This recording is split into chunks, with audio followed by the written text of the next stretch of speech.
welcome back to another video on Guys Hit the Seven Football. Today, we're going to be looking at our Game Week 35 reviews and how we performed within that week. Of course, there's still one game week or one game to go with that Spurs Chelsea game. Next, after that, we'll be going over the most transferred in players and the most transferred out players. After that, we'll be going over the best fixtures to look forward to in Game Week 36. Then after that, we'll be going over our Game Week 36 transfer plans and what transfers we look forward to bringing in. After that, we'll be looking at our Game Week 36 team selections, and lastly, we'll be looking at our Game Week 36 predictions. All right, so as I said, first we're going to be looking at our Game Week 35 review and how we performed this week. As of right now, I'm on 64 points with, of course, a -4. Given that I'm on a pretty good green arrow, and with the star players within my team, of course, Pickford picking up another massive clean sheet against Brentford, and my back three of Guardiola definitely outscored most of my players within my team. With I do believe he scored a goal up against Forest. Pedro Porro didn't really do much, but he still has that game against Chelsea to go. And Gabriel didn't do much as well against Chelsea, against Spurs. Looking into my midfield, Foden was out for this week. I do believe he was out with a illness, so hopefully he'll be back next week up against Wolves. And looking into my captaincy this week, as I said last week, I did manage to captain Son over Palmer. A lot of managers captain Palmer this week. I went with a bit of a differential captaincy with Son, and as of right now, it's going good with on 14 points. Hopefully against Chelsea, he gets more points. Gordon, another star player within my team. I think he managed to get an assist, and with Newcastle and Holland, of course, came off the bench, scoring a goal. Yeah, so now going over what I did for Game Week 35, I managed to get 65 points with still a game remaining, still having Palmer and Son and Pedro Porro to play, but some players that shined out for this week. We had Pickford again, Everton winning getting a clean sheet, and then we have Walker also getting a clean sheet. And then we have Pedro Porro, who didn't do very well that first game up against Arsenal. And then Char also getting a knock in there and being a little doubtful for this week. But also in my midfield, Foden didn't play this week. As Rich was saying, he got ill this week, so he wasn't able to play.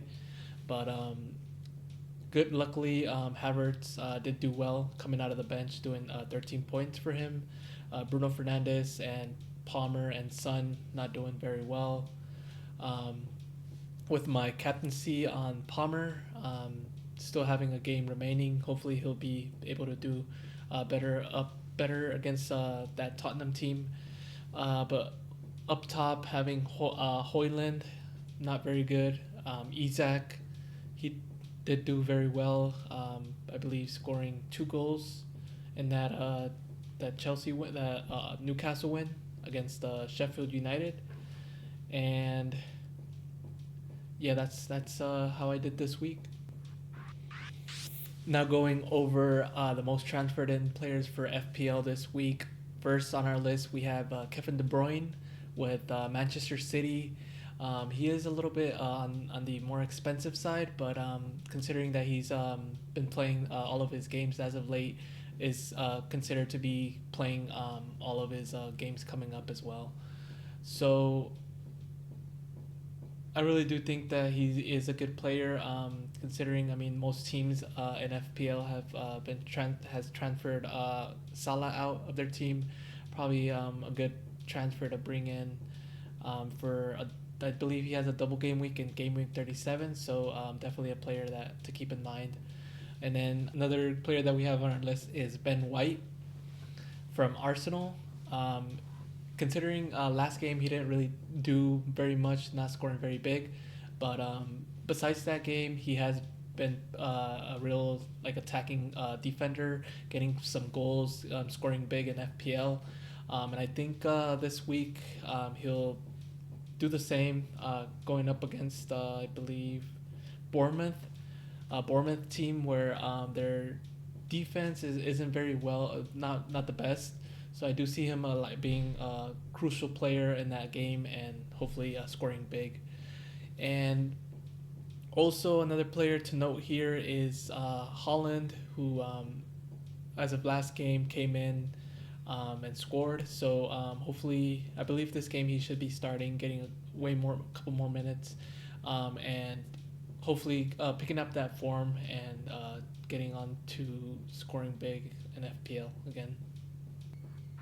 So now moving on to the most transferred out players for this week. At our number one spot, of course, is Mo Salah, with over 200,000 managers transferring him out for this week, and for good reason. Up against West Ham, and Mo Salah pretty much was on the bench. So it pretty much shows that Jurgen Klopp is moving on to other tactics, and Mo Salah is pretty much a very expensive player, and definitely a player to transfer out for this week if he's still within your team. Another player that we do have on this list is Dominic Solanke from Bournemouth. He's in my team, and I do believe, at least for me, I do believe I will be transferring him out. He's been in my team and he's been contributing within my team for a while now, but I think it's been a good run, and I do believe Bournemouth. Dominic Solanke has not been the main man within Bournemouth that has been getting most of the points. Bournemouth have been performing pretty well, but Dominic Solanke has not been the man who's been scoring the goals or even assisting. So I do believe getting rid of Dominic Solanke is also for good reason. Another player on this list that we could take a glimpse at is maybe Shar from Newcastle, who has, I believe, he picked up a bit of a knock in the last game, and some managers are transferring him out. Maybe a little bit too soon. Maybe for the press conference, the Newcastle manager should be able to give us a bit more of insight whether or not Shar should be able to play for his next game up against Newcastle do face Burnley. So um, if he is okay, I definitely wouldn't be transferring him out. I do believe Shar is a very good player for Newcastle, and moving forward for the last three fixtures, he's definitely going to be a big player for Newcastle. So now moving on to the best fixtures for game week 36. First on our list, we have Man City versus Wolves. Man City's going to be playing at home, so I think this game is going to be very dominant considering that Man City is still in that title race, um, having to play all of their good players, possibly having Foden back, a star player. I think they're really going to be dominating this game, having to maybe cut down a little bit on the goal difference that they have with the Arsenal. But definitely, I believe that this is a very good fixture for Foden, Holland, even Kevin De Bruyne, Guardiola, and Walker as well, who I have on my team. And then going on to the next fixture on our list, we have Arsenal versus Bournemouth. Also, Arsenal is still in that title race, having to play all of their strong players.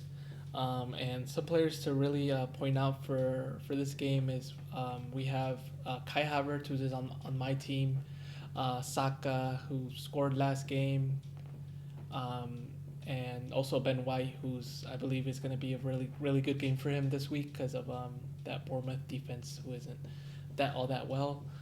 But honestly, I do think that maybe even um, the Arsenal defense could get a clean sheet this game. They're gonna be playing at home, so it's gonna be an advantage for them there.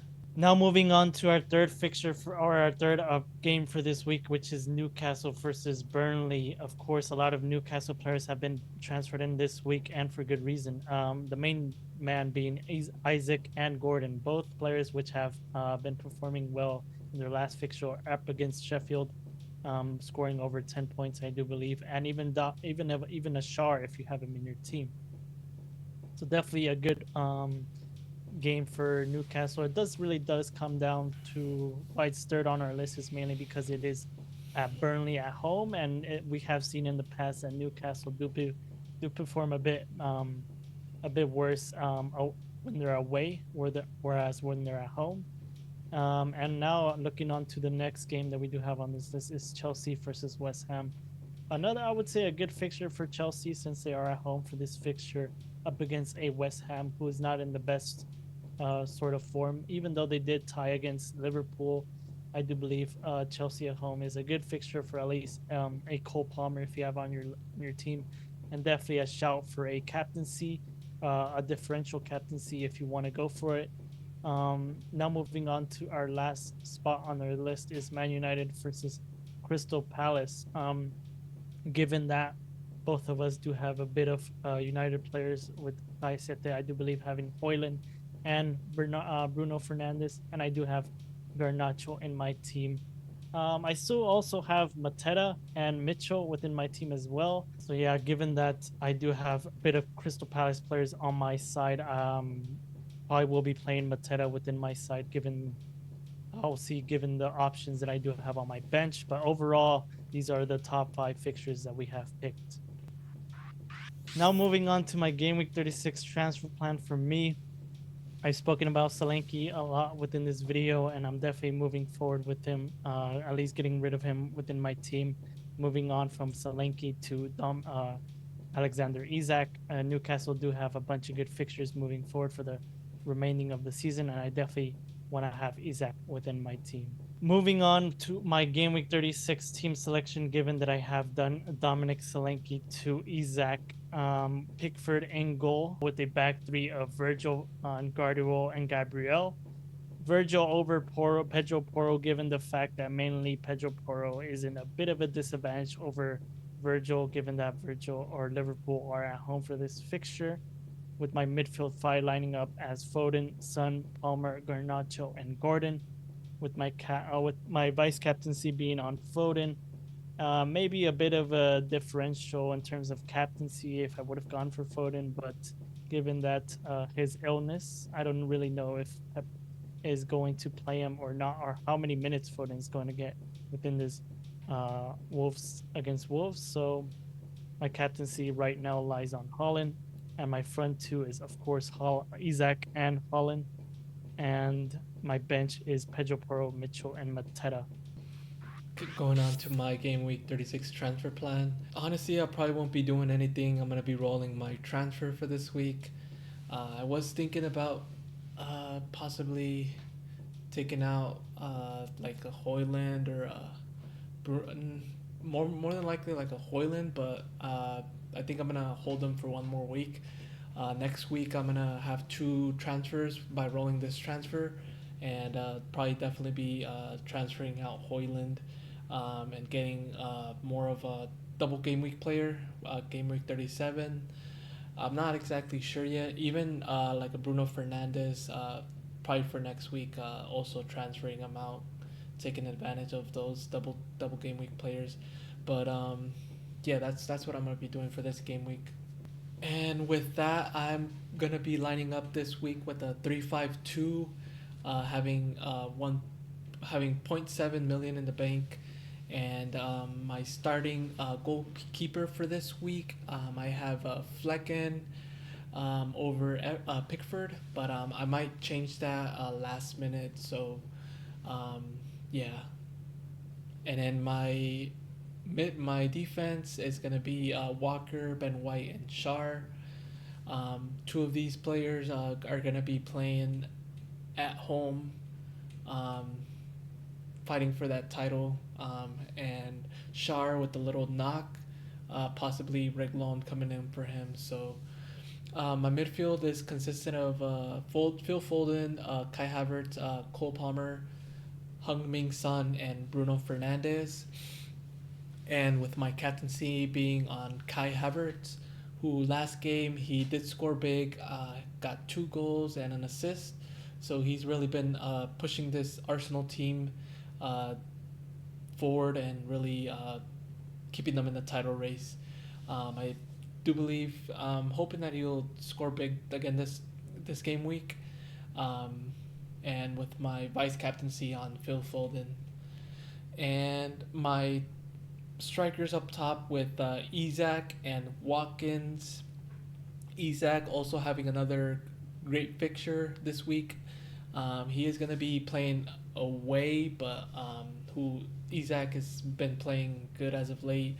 I believe last week also got 2 goals, and against this Burnley team who isn't the best, they're fighting regulation. So I think Isaac is going to be able to do something there. Now let's move on to our game week 36 predictions for this week. I do believe, in terms of who won last week, I do believe we're on a score of 1-2. So it all really comes down to where that last game on Spurs versus Chelsea, who gets the points and who's gonna, whether we tie or who whether guys wins. So moving on to the first game for this week, we have Luton versus Everton. Luton at home for this fixture, given that Luton last week did lose against Wolves and Everton did are on hot form against Brentford last week. They did win. They kept a clean sheet. But I do believe since Luton are in a relegation battle, they are going to want to at least get a draw within this game to try to keep themselves within the Premier League. So that's why I'm going for a 1-1. For this game, I have Everton has been playing very well as of late, and I do see him winning this game 2-1 away. Now moving on to Arsenal versus Bournemouth. Of course, Arsenal last week destroyed Spurs, winning the game 3-2, with the game pretty much being over within the first half. Up against Bournemouth last week, they managed to beat Brighton 3-0, which is a really good result for Bournemouth. It means that both teams are on winning ways. But against Arsenal, I do believe it's going to be too much for Bournemouth, and Arsenal are going to win this game 3-1. Yeah, I think Arsenal is not gonna give up on the title race against this Bournemouth team, and they're gonna demolish this Bournemouth team 3-0 at home. Now moving on to Brentford versus Fulham. Given that both teams, I do believe Brentford did lose against Everton and Fulham did tie against Crystal Palace 1-1. I do believe it's going to be a bit of a tighter fixture. This one being ending up in a draw 1-1. Yeah, I agree. I think this one's gonna be a close game. I do think Brentford has been playing well as of late. Um, Not considering that last game against Everton, but I do think they're gonna win this one 1-0. Now moving on to Burnley versus Newcastle. Given that both sides last week, Newcastle did destroy Sheffield United 5-1, and Burnley managed to get a point up against Man United away. Given these fixtures, I do believe Burnley is on good form, and given that they are also at home, and given that Newcastle does not perform the best away, I'm gonna give this as a 1-1 draw. I think Newcastle's gonna win this one 3-1 away. I just think they have a better squad. I know Burnley's fighting for regulation, but um, Newcastle I believe has a better squad. So 3-1. Now moving on to Sheffield versus Forest. Sheffield has already been relegated from the Premier League, and Forest is fighting within that relegation zone. Given that those results, I do believe Forest will be able to pull through against Sheffield, winning the game 2-0. Yeah, I think for this one it's definitely gonna be crucial, or not crucial for Sheffield, but for Nottingham Forest. And I think they're gonna be able to pull it off away 2-1. Now moving on for City versus Wolves. City being at home for this fixture against Wolves, and they are fighting for that Premier League title. Given that, I do believe City will be able to pull through, winning the game 4-1. Yeah, I believe Manchester City's gonna win this one at home. They're gonna smash Wolves 5-0. Now moving on to Brighton versus Aston Villa. Brighton has not had the best run of form, and Aston Villa are fighting for that top four spot. Even though Brighton are at home for this fixture, I do believe this game is going to end up in a 1-3 win for Aston Villa. For this one, I have Aston Villa winning 3-2 away. Now moving on to Chelsea versus West Ham. Chelsea being at home for this fixture last week, Chelsea did manage to draw get a 2-2 against Aston Villa, and West Ham also managed to get a 2-2 against Liverpool. Both teams need to get some more points. West Ham's fighting for Europe, and also Chelsea's fighting for Europe. So, given that, I do believe it's going to be a bit of a closer game, ending in a 3-2 win for Chelsea. Yeah, for this one, I think Chelsea is going to be able to win this one. It's going to be a close game, but they'll be able to win it 2-1. Now moving on to Liverpool versus Spurs, best game of the week, and let's see if Spurs have it in them to get within that top four side or that top four spot. But I do believe Liverpool are going to pull through within this game, winning the game 3-2. For this one, I have it being a draw 2-2 against these two. Now moving on to Crystal Palace versus Man United, I do believe this game is going to end up in a 2-2 draw. For this one, I also think it's going to be a draw. It's going to be a back and forth, and it's going to be a good game. Two teams where one of them has, I guess, been playing very well, attacking Crystal Palace, and Manchester United, who doesn't have the best defense, but I think they're gonna. I think it's gonna be a draw 3-3. And that's all we have for this game week. So please make sure you like, share, and subscribe, and we'll see y'all next week.